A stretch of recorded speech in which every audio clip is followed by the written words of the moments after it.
네, 성경을 어떻게 읽을 것인가 라는 강의하고 있고요. 저는 성경의 특징에 맞게 성경은 이렇게 읽어야 된다라고 하는 성경을 읽을 때 염두에 둘 원칙 7가지를 여러분들과 함께 나누고 있습니다. 이 전 시간에는 제가 성경을 왜 읽어야 되는지에 대한 동기부여의 강의를 했는데, 그 내용은 하나님이 우리가 하나님에게 해야 될 일이 하나님을 사랑하는 것인데, 우리가 하나님을 사랑한다라는 것은 하나님의 말씀이 우리 안에 존재해서 그것으로 말하고 행하고 가르치고 돈을 쓰고 관계하고 우리의 삶을 추구해 나아가도록 하나님이 원하신다라는 것이었고요. 그래서 성경을 읽을 때 알아야 될 첫 번째 원칙은 하나님 알아가는 성경 읽기를 해야 된다는 거예요. 그래서 성경의 특징은 성경의 주인공은 하나님이고 성경은 하나님에 대해서 알려주는 책이기 때문에 조연이나 까묘 중심의 성경 읽기가 아니라 주연 중심의 성경 읽기인 하나님 중심으로 성경을 읽어라.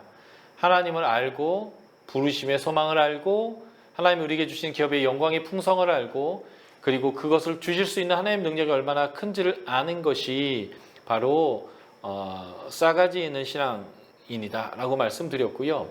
그래서 우리가 믿음이 있다라는 말은 하나님을 잘 안다라는 개념이어서 성경을 읽지도 않으면서 나는 하나님 잘 압니다 라는 말은 어불성설이고 모순이다 라는 거죠.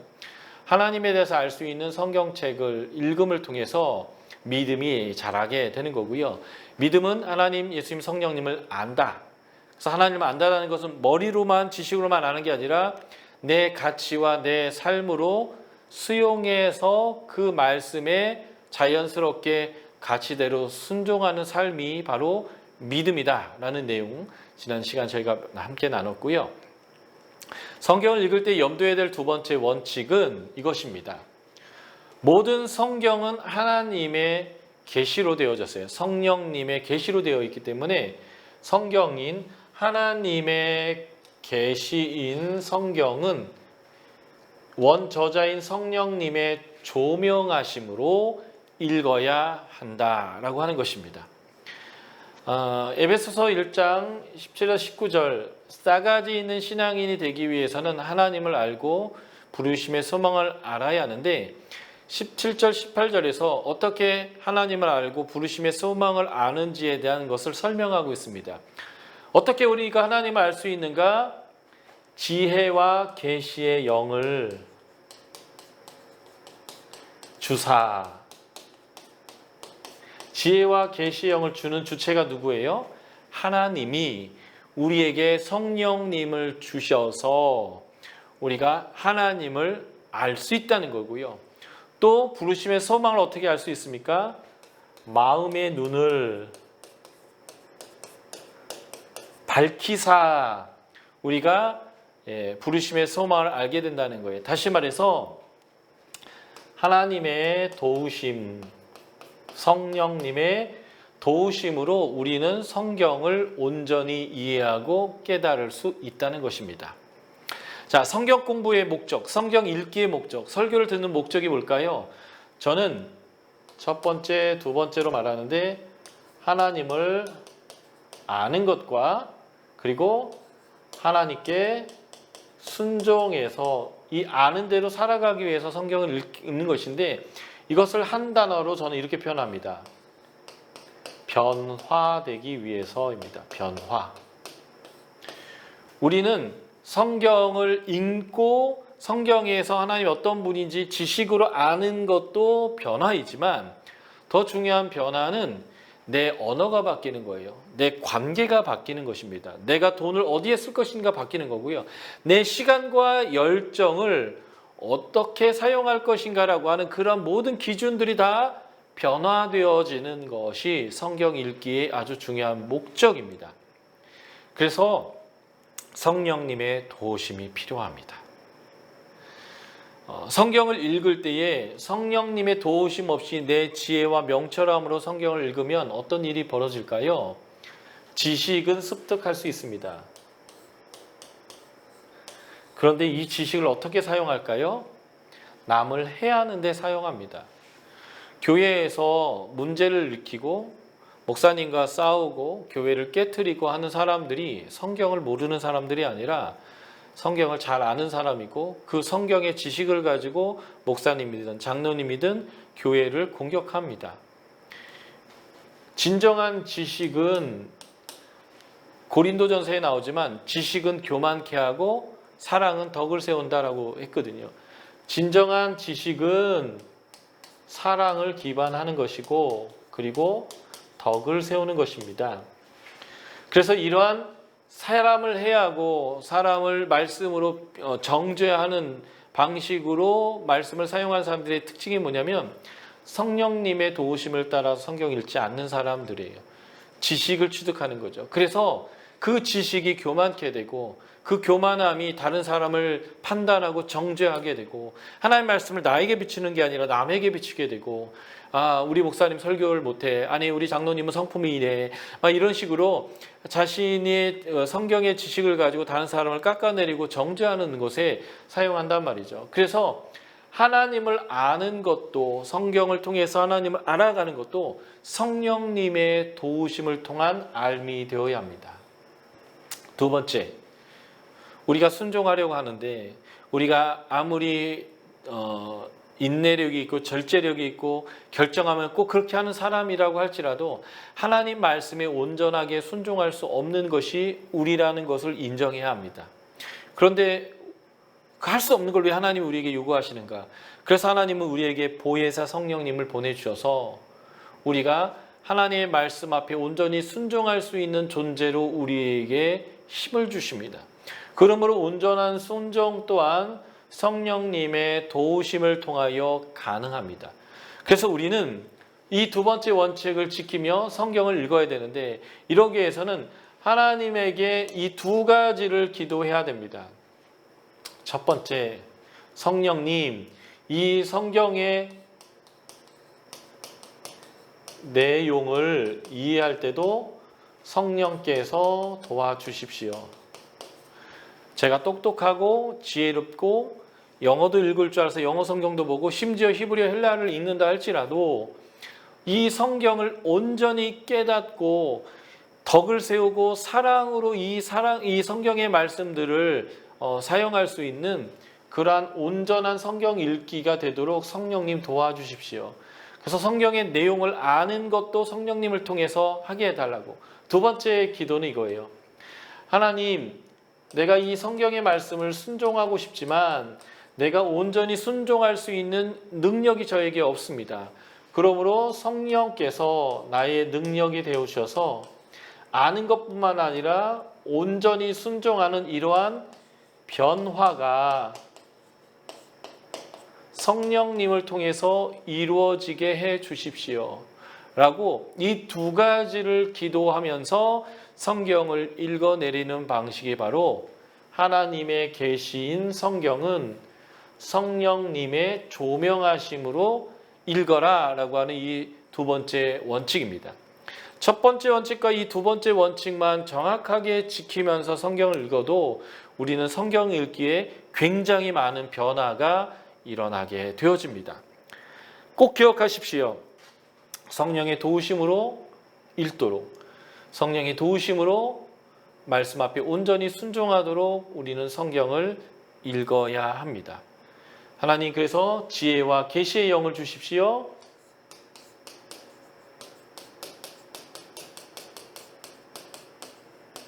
우리의 마음의 눈을 밝혀주십시오라고 하는 성령님을 초청하는 그 간절한 기도와 함께 성경을 읽어가고 성경 앞에 나의 삶을 바쳐서 순종하는 그런 성경 읽기가 되어야 합니다. 자, 우리가 성경을 읽을 때 염두에 두어야 될 세 번째 원칙이 있습니다. 이게 이제 성경의 특징을 또 반영하는 거예요.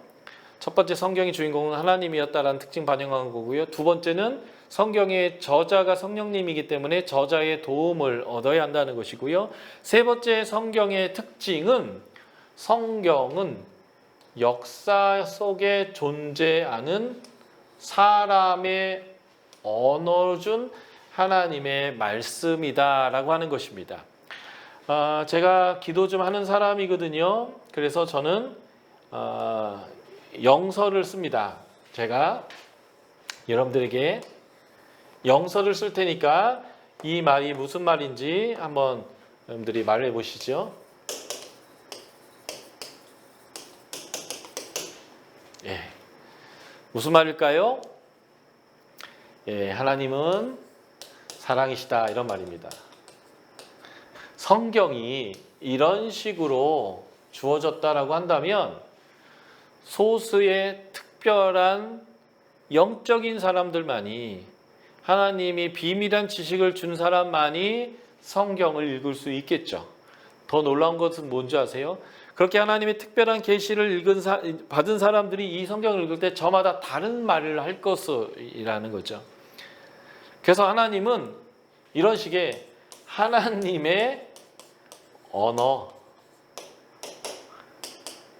성경을 준 게 아니고요, 사람의 언어로 성경을 주었다라는 거예요. 왜 그럴까요? 성경은 사람이 하나님, 예수님, 성령님이 어떤 분인지 알고 그분의 방식을 내 방식으로 수용하고, 그래서 내 안에 존재하게 하면서 어떤 일들이 있을 때마다 결정하거나 말하거나 관계하거나 돈을 쓰거나 모든 것을 할 때 바로 이 하나님의 방식으로 사람들을 살아가게 하기 위해서 사람이 읽어서 알도록 주어진 책이기 때문에 하늘의 언어가 아니라 사람의 언어로 써준 것이고, 특별히 이 성경이 쓰여졌을 당시에 특별한 역사가 있어요. 구약 같은 경우는 이스라엘 백성의 역사 위에 하나님이 일하시는 거죠. 그것은 하나님의 역사인데 그 하나님의 역사가 어떻게 표현되냐면 이스라엘 백성과 관계하시면서 하나님의 성품과 방법과 하나님이 하시는 일들이 표현되는 거예요. 그래서 특별한 역사 속에서 특별한 그 사람들이 쓰는 언어로 기록된 것이 성경이다라고 하는 것을 우리가 알아야 합니다. 이걸 다르게 표현하면 예수님이 인간의 옷을 입고 오신 게 성육신이죠. 이 성육신처럼 하나님의 계시가 하나님의 언어가 아니라 역사 속에 존재하는 언어로, 히브리어나 헬라어로 온 것이 성경이기 때문에 성경이 우리에게 주어진 사건조차가 또 하나의 성육신적인 모습이에요.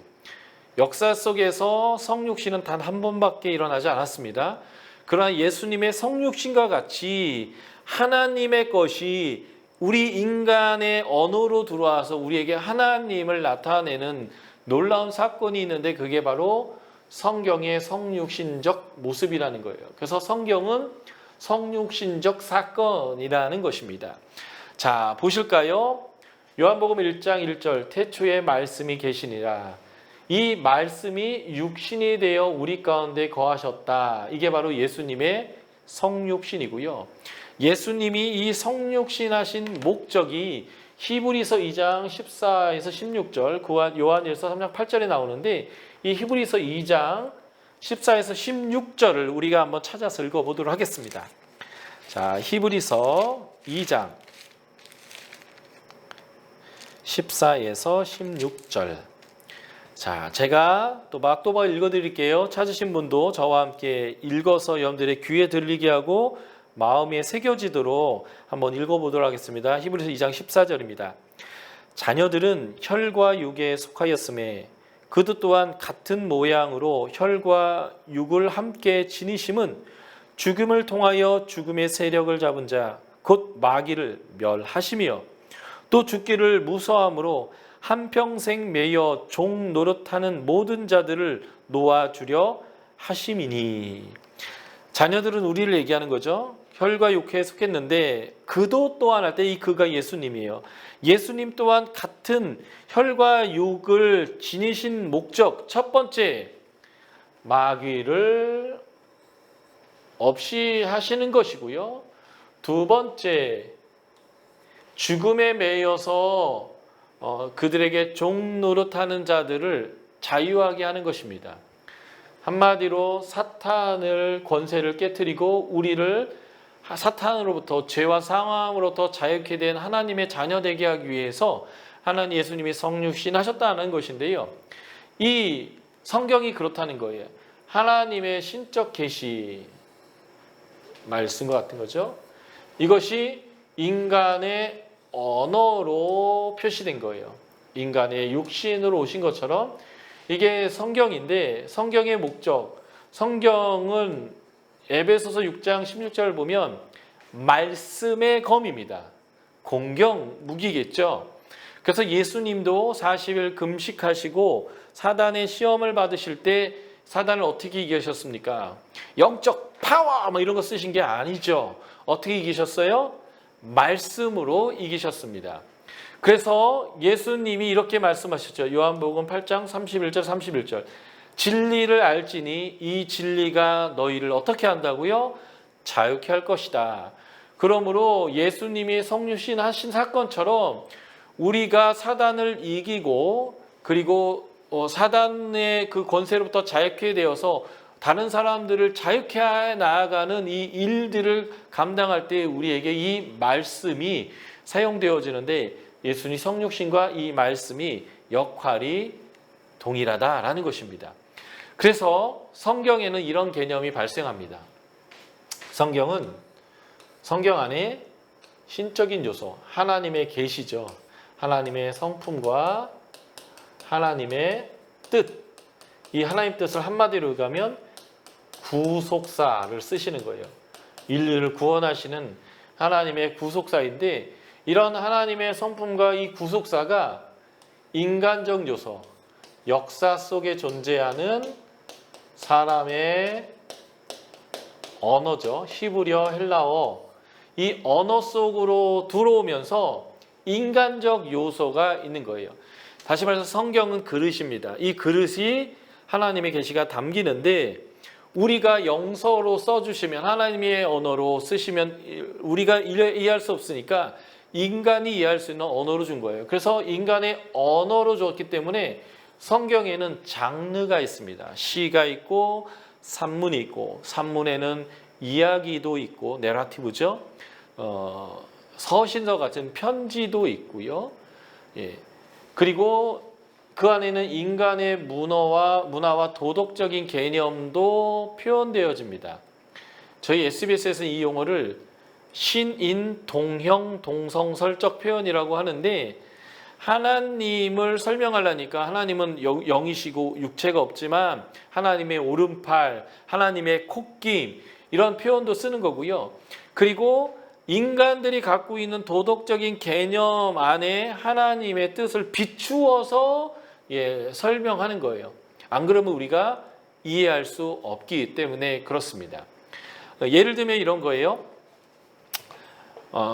조선시대 사람이 타임머신을 타고 현대로 온 거죠. 그래서 이 사람이 인터넷도 경험해보고 수많은 것을 경험했어요. 그리고 자신의 동네에 돌아가서 내가 미래를 갔다 왔는데 미래 사회는 이렇더라라는 것들을 막 설명할 때 그들이 경험해보지 못한 것이기 때문에 자기네들이 갖고 있는 것을 가지고 비추어서 설명할 겁니다. 예를 한번 들어볼게요. F-35 전투기를 보고 간 거죠. 아주 이 전투기가 막 뒤에 그 엔진에서 불이 확 나가면서 마하의 속도로 막 날아가면 소리보다 빠르기 때문에 막 휙 하는 막 천둥 소리 같은 게 나면서 휙 지나가 버리잖아요. 이런 것을 보고 가서 하늘을 나는 이 전투기를 설명한다면 이렇게 설명할 거예요. 크기는 집채만한데 그곳에 뒤에 똥구녕에 아궁이가 2개 달려가지고 거기서 막 불이 막 나오는데 빠르기는 매처럼 빠르고 쏜 화살처럼 빠른데 그보다 더 빠르고 그게 훅 날아가면 얼마나 빠른지 막 천지개벽하는 소리가 막 후악 하고 나고 막 이렇게 이제 표현하는 거예요. 그렇게 설명 들었다고 해서 전투기가 다 묘사되진 않지만 자기가 아는 크기는 집채만하다. 모양은 매처럼 이렇게 아주 날렵하게 생겼다. 그리고 그 쇠로 돼 있어서 번쩍인다. 뒤에는 아궁이가 있다. 날아가는데 그 속도가 마치 매나 쏘나설보다 더 빠르다. 뭐 이렇게 해서 우리가 알고 있는 어떤 개념을 가지고 설명하듯이 하나님의 계시 자체, 하나님의 그 개념 자체가 인간의 언어와 문화 속으로 들어오다 보니까 무엇에 비추어서 설명하게 되고요. 그래서 여기에는 인간의 법이나 철학 같은 내용들도 내포되어 있습니다.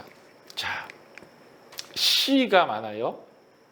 예언서들이나 시가서, 그 지혜문학 이런 것들이 다 시인데요. 시로서 표현에 쓰는 시적 심상, 시를 통해서 말하려고 하는 의미가 무엇인지를 이해해야 되는데 시 자체를 문자적으로 우리가 성경이다 보니까 이해하려고 노력한다는 거예요. 그것은 성경을 잘못 읽는 겁니다. 자, 한번 예를 들어볼게요. 천상병님이라고 하는 시인이십니다. 이분은 서울대 나오신 굉장히 똑똑하신 분이었는데 국가기관에 끌려가서 정기 고문을 받으시면서 이렇게 좀 맛이 많이 가시고 몸이 너무 약해져서 평생을 서울대 나온 친구들한테 100원만 해서 이렇게 받아다가 그 술 한 잔 오늘 딱 마시면 아유 오늘 잘 살았다 이렇게 살았던 분이십니다. 그의 아내가 인사동에서 귀천이라고 하는 모가차가 참 맛있는 카페를 하셨는데 이제 돌아가셔서 그 카페가 없어졌다고 하더라고요. 제가 이제 신학교에 입학했던 30년 전에 제가 그 이분의 시를 도서관에 가서 읽고 이분의 그 아내가 하는 그 모가차를 먹어보고 싶다고 해서 인사동 가서 그 차를 마셨던 경험이 있어요. 근데 이분이 자신이 국가기관위에서 몸이 다 망가지고 인생이 망쳤음에도 불구하고 그의 귀천이라는 시에서 귀천이라는 시에서 그 마지막 부분 이르게요. 나 하늘로 돌아가리라. 아름다운 세상 소풍 끝나는 날 가서 아름다웠다 말하리라 하면서 자기의 인생을 한탄하거나 원망하는 게 아니라 그냥 소풍 잘 갔다 왔다라고 말할 거다라면서 이렇게 이제 시를 썼죠. 부모님들이 이 시를 빗대어서 자녀들에게 이렇게 하는 거죠. 야, 인생은 소풍이야. 소풍 가는데 뭔 공부가 필요하냐. 그냥 재밌게 소풍으로 살아. 이 시를 가지고 인생은 소풍이다라고 얘기하지 않거든요. 그러나 때로는 인생은 또는 소풍과 같은 그러한 모습도 있을 수는 있겠지만 인생은 소풍이다라고 얘기하지 않아요. 그런데 이게 바로 시편 12편에 나왔다 하면 우리는 어떻게 할 수 있는지 아세요? 인생은 성경에 얘기해 보니까 소풍이다. 이런 식으로 우리가 성경을 읽는 그러한 실수들을 한다라는 거예요.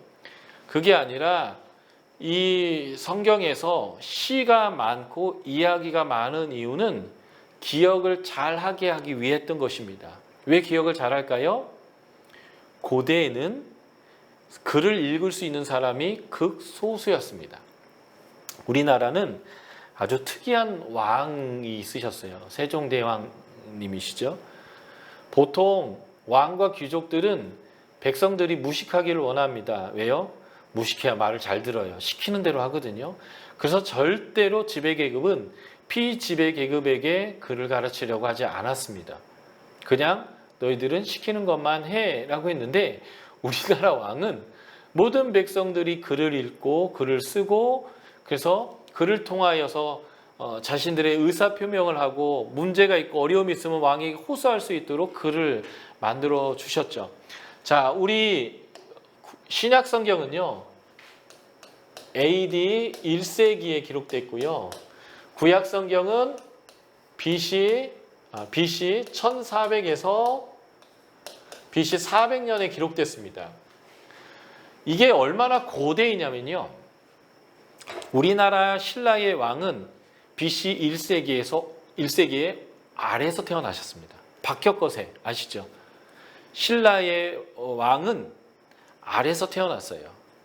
그리고 이때보다 좀 거슬러 올라가지만 단군 신화에 의하면 암코미 마늘과 쑥을 먹고 사람이 되던 시절과 비슷한 시절이에요. 얼마나 고대입니까? 이런 고대에 글을 누가 모두가 지금처럼 읽을 수는 없었을 것입니다. 그래서 성경은 읽는다라기보다는 듣는다의 개념이에요. 글을 읽을 수 있는 사람이 읽어주면 그것을 듣고 마음에 새기고 그 마음에 새긴 것을 내 자녀의 마음에 다시 암송해서 새겨주는 개념이 고대의 글이었단 말이죠. 그래서 잘 기억되어야 합니다. 몇 번 읽고 몇 번 들으면 기억되어야 합니다. 글을 읽을 수 있는 사람도 많지도 않지만 또 이 책을 만드는 것 자체가 어마어마한 비용이었습니다. 몇 년 전인가요? 저희 말씀사역센터에서 같이 사역하시는 장로님이 계신데 성지 답사를 갔다 오셨어요. 성지 순례 갔다 오시고 예루살렘 회당에서 이사야 두루마리를 보셨다면서 저에게 출근하자마자 유관사 내가 예루살렘에 회당에 가서 이사야 두루마리를 봤어. 그게 얼마인 줄 알아? 저한테 이러시는 거예요. 그래서 장로님 얼마인데요? 그랬더니 5천만 원 이러시는 거예요. 그 양 가죽에다가 이사야서 66장의 그 내용을 다 핸드카피하는 건데 글자 하나만 틀려도 폐기하고 다시 쓰는 거예요. 그러니 이사야 하나가 5천만 원이면 성경 66권을 갖는다면 도대체 얼마일까요? 일반인들은 엄두를 낼 수 없는 가격일 거고요. 우리는 이렇게 코덱스라는 형태의 책의 형태로 되어 있기 때문에 이렇게 딱 가질 수 있지만 고대 사람들이 66권을 다 갖는다라는 것은 그냥 이 방 하나에 성경이 가득 찼다라는 개념일 거예요. 근데 그 한 권이 큰 책을 막 5천만 원씩 한단 말이에요. 그것을 누가 다 소유할 수 있으며 그것을 누가 다 읽을 수 있었겠습니까? 그래서 성경은 읽는다가 아니라 듣는다의 개념이 더 가까웠어요. 그래서 로마서는 얘기하죠. 믿음은 들음에서 나며 그 들음은 예수 그리스도에 대한 들음이다 라고 얘기하는 거죠. 그것을 현대적으로 말하면 믿음은 어떻게 사는 거예요? 성경을 읽음으로 나는 거예요.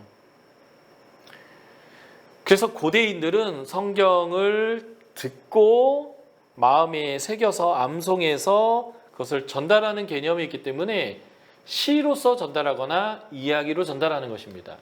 여러분들이 찬송가 머리가 그렇게 좋아서가 아니라 굉장히 많은 복음성가와 찬송가를 여러분들이 알고 계실 거예요. 그 반주만 나오면 자연스럽게 어디선가 그 가사가 이렇게 떠오르죠. 심지어 후렴구는 거의 완벽하게 여러분들이 알고 계실 거예요. 왜냐하면 음률이 있기 때문에 그래요. 또 하나 스토리요. 동화나 이런 이야기들은 5번, 10번 반복해서 들으면요. 거의 스토리를 토시 하나 틀리지 않고 거의 다 우리가 자연스럽게 암기하게 됩니다. 이게 바로 음률이 있는 시와 내러티브, 이야기의 심이에요. 그래서 구약 성경이나 신약 성경에는 이야기가 많이 등장하고 시가 굉장히 많이 등장합니다. 특별히 구약이 시가 많이 등장하는데 그 시를 읽으면서 인생은 소풍이라는 말로 이해하면 안 돼요. 이분의 삶의 정황에서 보면 인생 망쳤어요. 똑똑하신 분이었는데 그래서 자신의 인생을 원망하지 않고 그래 내 이 인생 아름다운 소풍처럼 여기겠다라고 그의 인생의 상황에서 이렇게 시로 쓴 것이죠. 그래서 인생은 소풍이 아니지만 때로는 인생은 소풍과 같은 거구나 라고 이제 여기면서 한 걸음 물러나서 이렇게 이제 살아내는 이 시를 쓴 것을 인생은 소풍이다 이렇게 가면 안 된다는 거예요. 그래서 성경에는 시도 있고 산문도 있고 문학적 장르가 있어요. 그리고 묵시문학이라는 문학도 있습니다. 묵시문학은 저항문학이에요.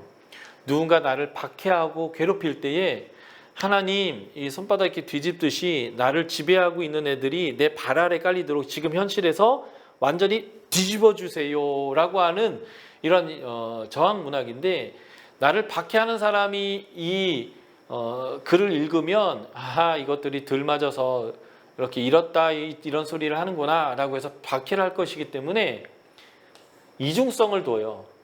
우리 편이 읽을 때는 이해가 돼요. 그런데 우리를 박해하는 적이 읽을 때는 이해가 불가하게 했습니다. 이러기 위해서는 어떻게 해야 되냐면 상징을 사용하는 거예요. 우리가 아는 상징을 사용해서 저 사람들은 모르고 우리는 아는 얘기를 쓰는 거죠. 이게 바로 묵시문학이고요. 그래서 요한계시록은 숫자나 내용들이 다 상징화되어 있습니다. 그 상징은 다 구약에서 나오는 상징들이에요. 그래서 이스라엘 백성들에게서는 12는 하나님의 백성을 뜻해요. 12지파죠. 그리고 12사도. 그리고 10은 그들에게 많다라는 뜻인데 그들에게 3은 완전수예요. 그래서 10을 3번 곱하면 많은 게 완전 많은 게 됩니다.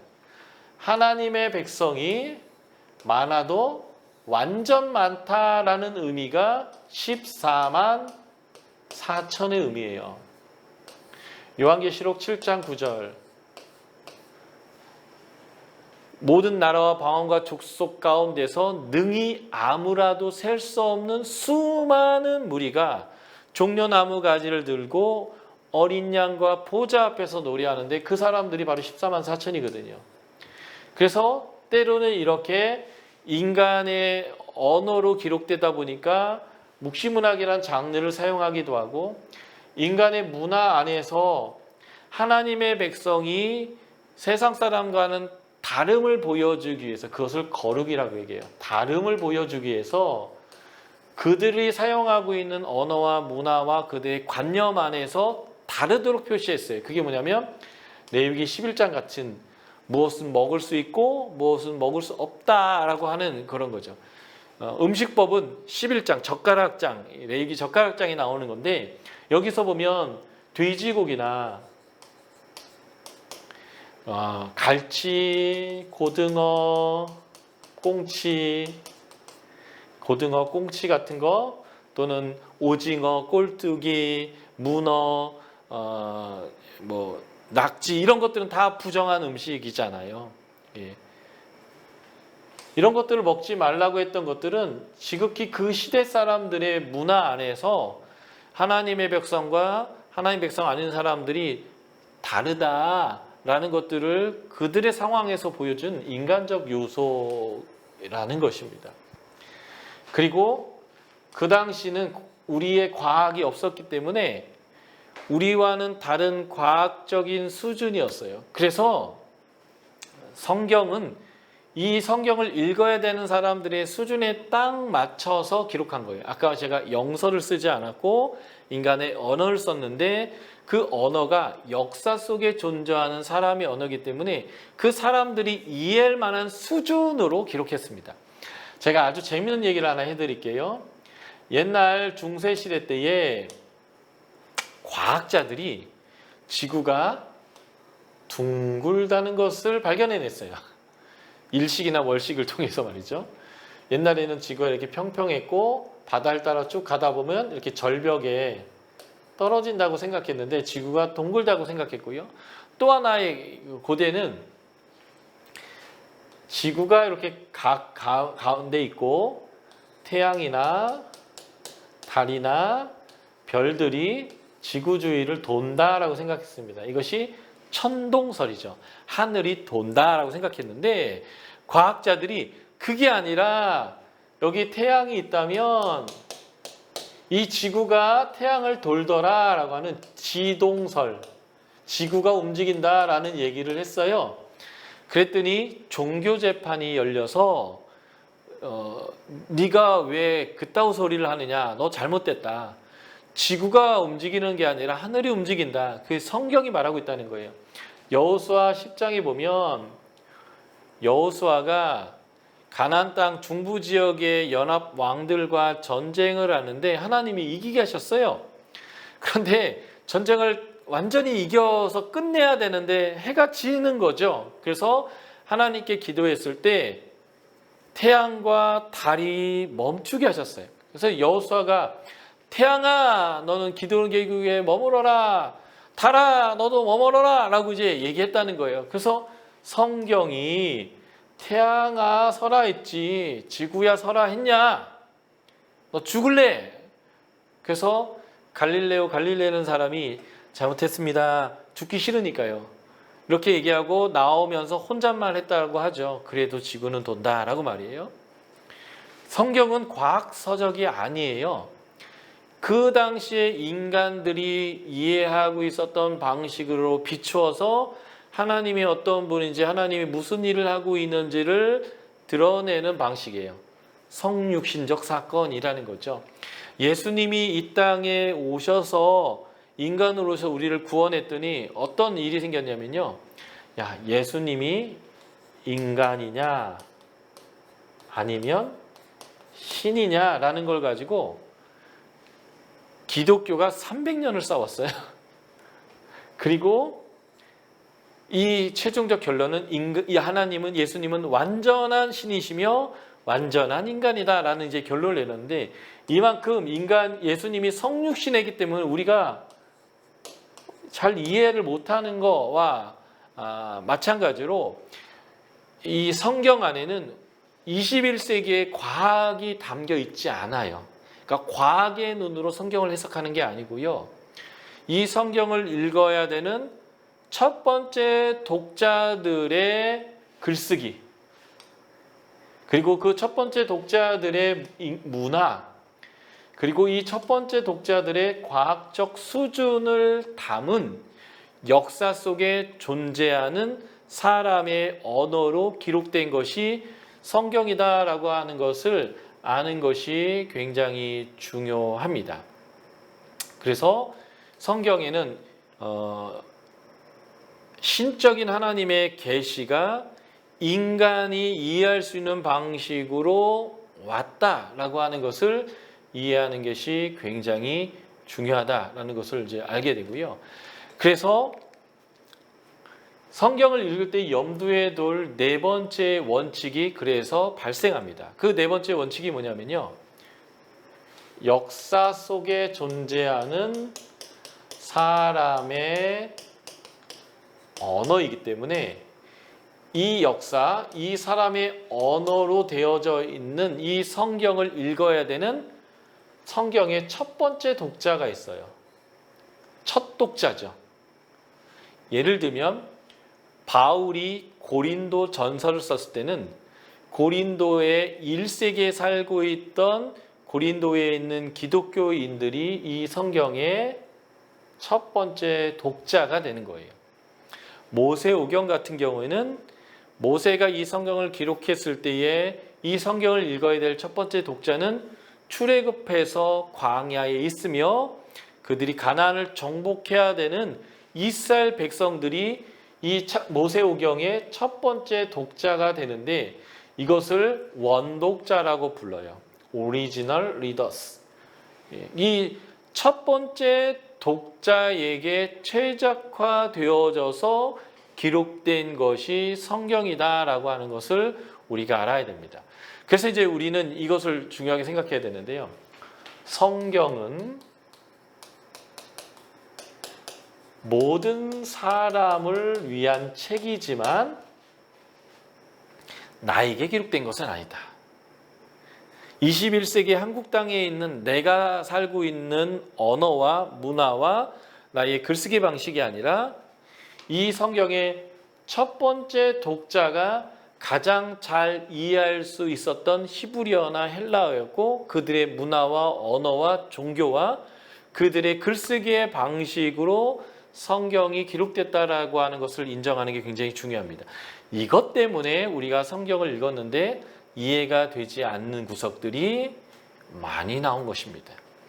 그래서 이 첫 번째 독자의 눈으로 성경 읽기를 하는 것이 굉장히 중요한데요.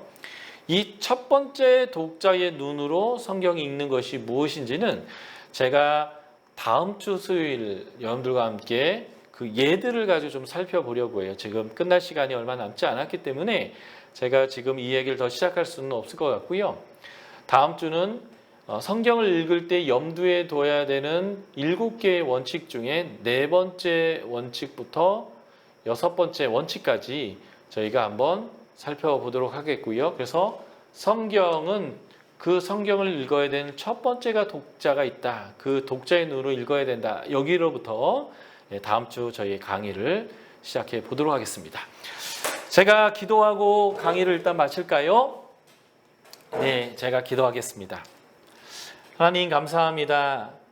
우리에게 성경을 주셔서 하나님을 알게 하시고 하나님의 방식을 나의 방식으로 나의 가치로 수용하게 하시고 그래서 하나님의 말씀에 온전히 순종하여 하나님의 백성으로 살아가도록 우리를 이끌어 주셔서 감사합니다.